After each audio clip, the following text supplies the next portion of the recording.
making a difficult situation even worse. A downed power line causes small explosions every time firefighters try to control the flames with water. Neighbors who live feet from the fire watch anxiously, some with their own water hoses in hand. I thought they were gonna go boom and catch the houses on fire over here and just get us on fire. Were you guys worried about your house? A little bit, in a way, yeah. From Live Copter 3, you can see how big the fire was getting. It quickly went to 3 alarms. Whoa, there we go. There's another. Crews had to chase this fire, cutting through several fences, stringing hoses over debris-filled yards, and working around a yard full of vehicles that were on fire. The crews in this part of the city are pretty used to this. We train and we practice for this kind of situation.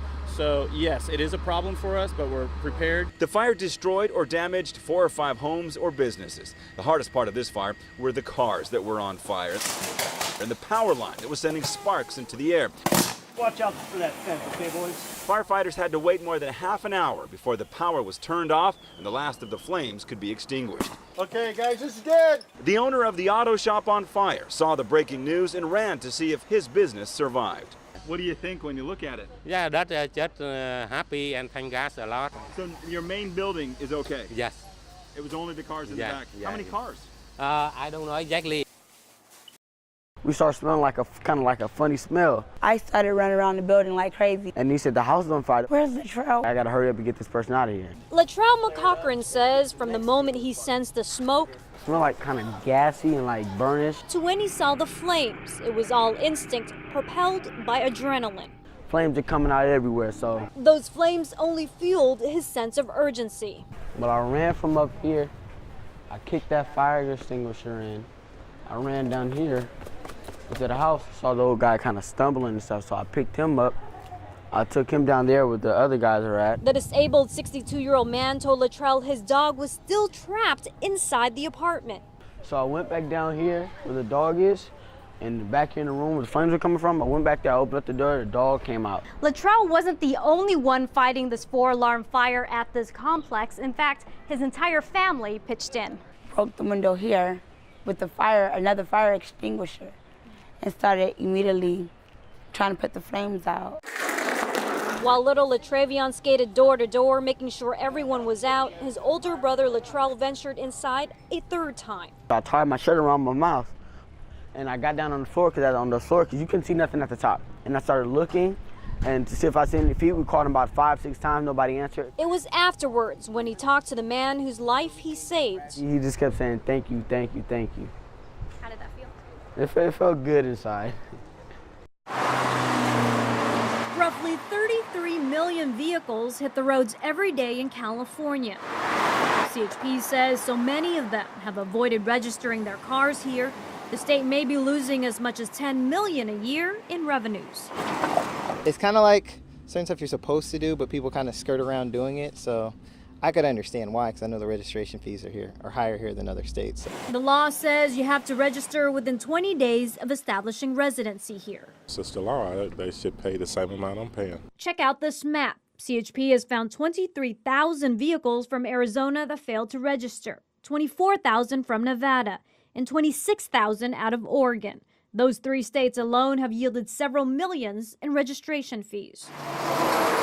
The program that helps CHP is called Cheaters, or Californians help eliminate all evasive registration scofflaws. Here's how the cheater system works. You know someone who has moved to California but still has an out-of-state license plate and hasn't registered yet with the California DMV. Then you go on the cheater's website and report information like the license plate number and the car, make, and model, allowing you to report them to the CHP anonymously.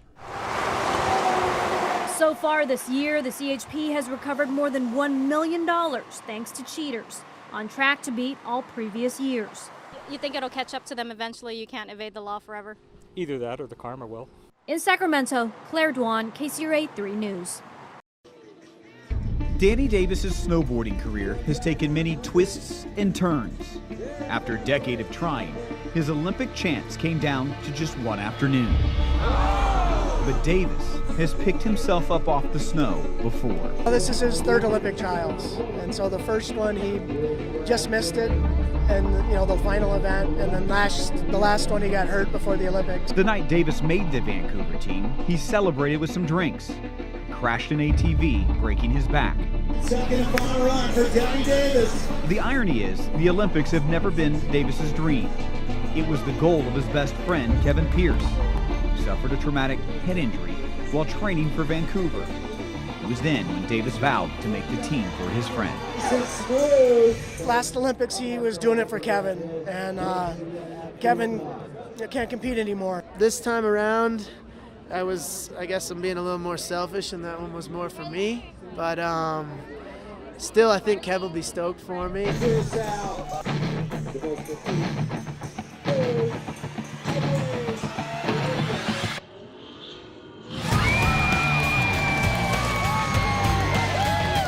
Stoked after a flawless final run, shooting out of the half pipe 7 times, every second, gut-wrenching for his family. In the end, tears, hugs, and jubilation. I am overwhelmed. I don't even know what to say. Completes his career. I'm so proud of him and happy for him. Davis got the Olympic news during our interview. That's all I was thinking. I was just thinking, do it. You got it. It's nothing you haven't done before, Made the Olympic team, brother. All right. You'll be awarded today. Congrats. Thank you. Right down here, we'll meet before 2 o'clock. Okay. Yeah, 'cause we need all 4. Thank you. Congratulations on that. Thank you very much. Thank you. What does it mean to you to be an Olympian? Means a lot more to be a snowboarder, that's for sure. And to have an opportunity to go, though, is very cool. I'm excited.